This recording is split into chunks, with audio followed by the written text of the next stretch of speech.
Chapter 5: Modern Subconscious Mind Healings.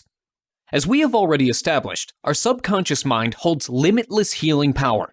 It is an integral aspect of ourselves, and it will forever work as long as we remember to get rid of all the psychological and emotional limits that stop it from functioning properly. The ancient gurus of times long past worked their magic by simply removing these so-called barriers. Afterwards, the subconscious mind takes care of everything else. Belief is in itself powerful. Think about the main basis for all the world's religions, and you will see that they are all founded on one's belief and faith.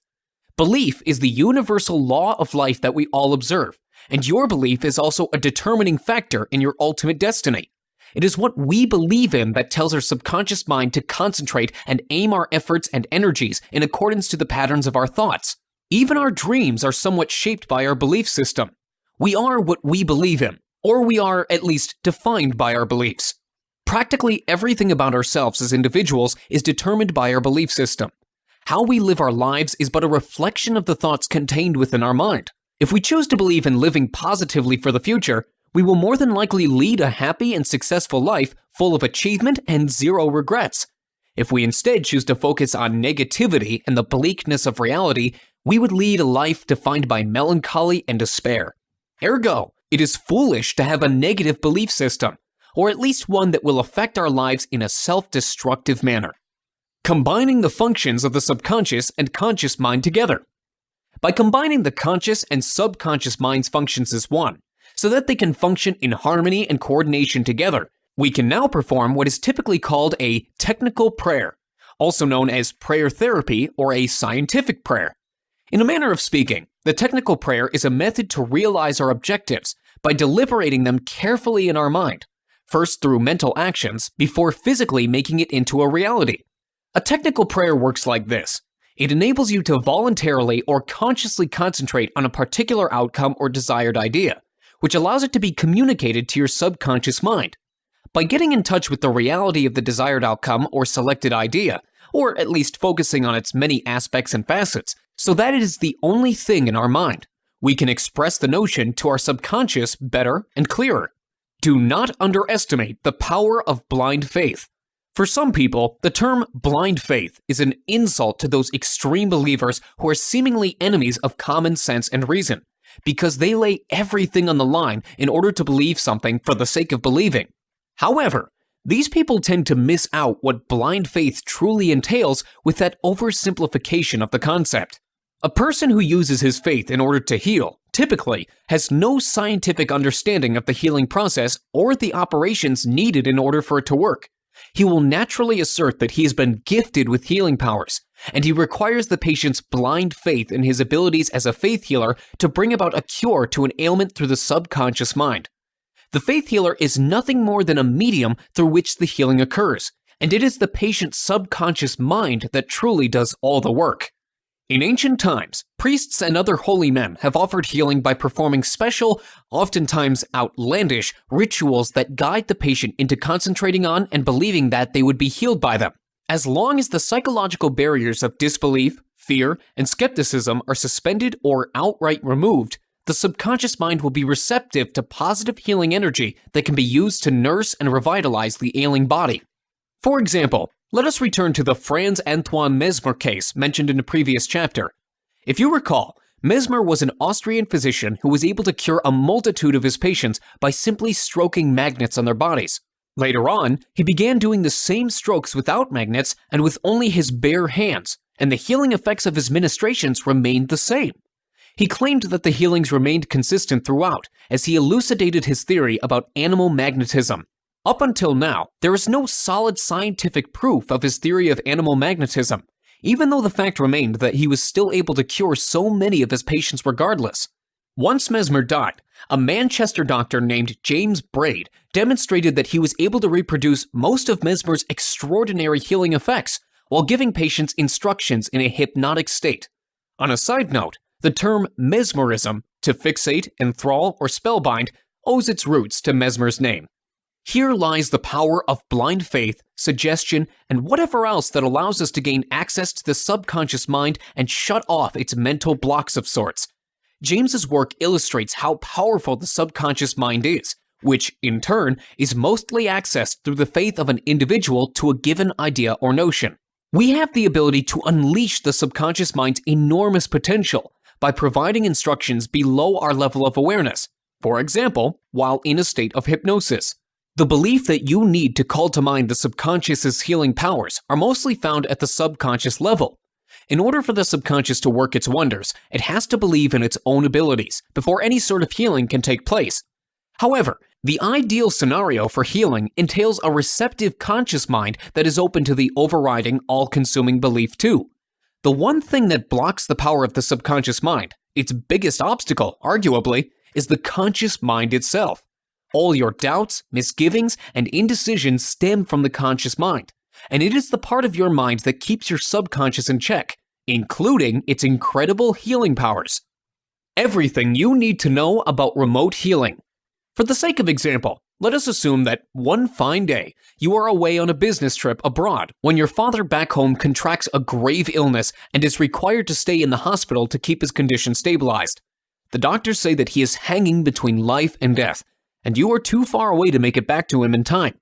Is there any way you can help your parent out while you are away, other than hope for the best and wish that his illness is cured?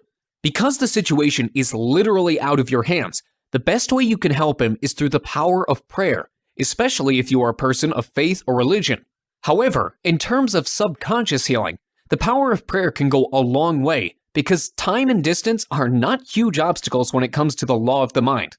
By having faith and a strong conviction, you can help activate your father's subconscious mind and healing powers by first working on and accessing your own subconscious and its abilities. By concentrating on protecting your father's well-being in your own mind, you will see firsthand the meaning behind the words, "What the mind can perceive, the body can achieve." After your positive thoughts of protection and healing start to flow within your mind, these thoughts will reach your father's subconscious mind too, in a resurgent manner, such that his subconscious will then use its healing abilities to help him survive the onslaught of his illness. This telepathic healing technique is possible through an unwavering faith in the divine. Bringing the subconscious mind to motion. As you may already know, the subconscious mind is continually at work and does not ever rest or sleep. It can even help you throughout the night to help bring an answer to whatever problems or issues you need to address in your everyday life. Aside from problem solving, the subconscious is also capable of working on other matters you might be facing, such as psychological self-improvement or healing your body of major diseases. Louis Buckman is a good example of a case of subconscious healing. Buckman was a cancer patient whose oncologist suggested a series of procedures to treat the cancerous cells that were detected in his body. But the treatments involved a certain amount of risk, not to mention pain. So prior to agreeing to the procedure, Buckman tried an alternative treatment, subconscious healing. He brought his subconscious mind to motion by giving himself strong positive affirmations for good health nightly before going to sleep. He, for lack of a better term, prayed to his subconscious that his tissues, nerves, and cells would be rejuvenated so that they would come out perfect and healthy before every night was through. The end result of his nightly prayers proved so powerful that after nearly a month of his alternative treatment, Buckman was healed of his cancer and all traces of the cancerous cells were removed from his body. He was, as his doctors put it, miraculously healed. Seemingly godly and extraordinary, self-healing can be undertaken by activating the powers of the subconscious mind, as seen in the case of Louis Buckman, cancer survivor. It seems that on an instinctual level, the subconscious can be awakened to work miracles, so to speak. However, the reverse can also be true, and the subconscious can spell doom and downfall as well, if one is not careful. Try to recall the pessimists in your life, or at least the hypochondriacs, who are often convinced that there is something wrong with them.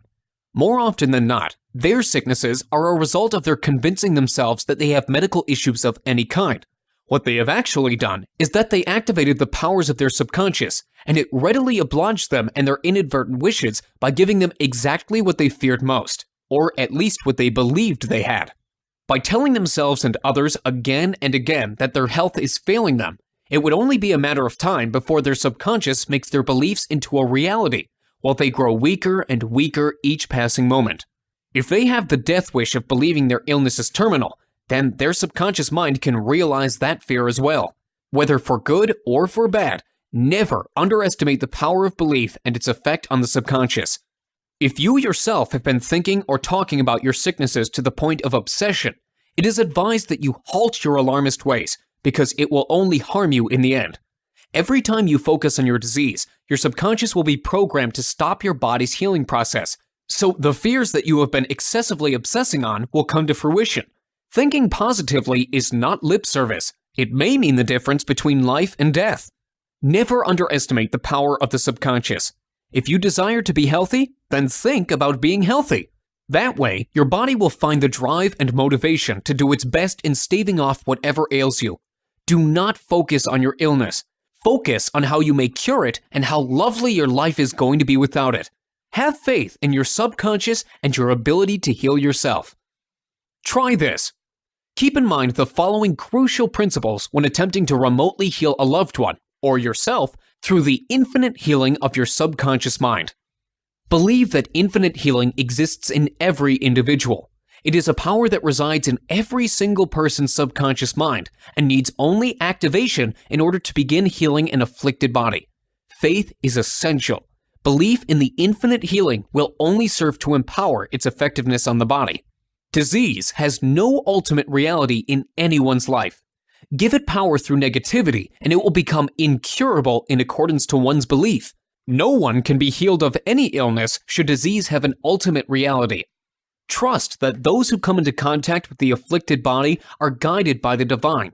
The hands of medical professionals attending to the treatment of the afflicted person are compelled by infinite wisdom to do the right thing in order to heal that afflicted person. Thoughts such as, "I wish I could be healed," or "I hope to be healed," may seem positive, but in actuality, it allows the possibility of failure. Realize that health is your birthright. Instead of wishing to be healed, know that you are well on your way to perfect health. Communicate to your subconscious mind a perfect picture of health as you envision it. Imagine all that you will do once you attain your desired health. Empower these thoughts and command your subconscious mind to manifest them into reality. The most effective way of tapping into the power of infinite healing is to eliminate all thought of your symptoms and condition. Do not give any of it attention.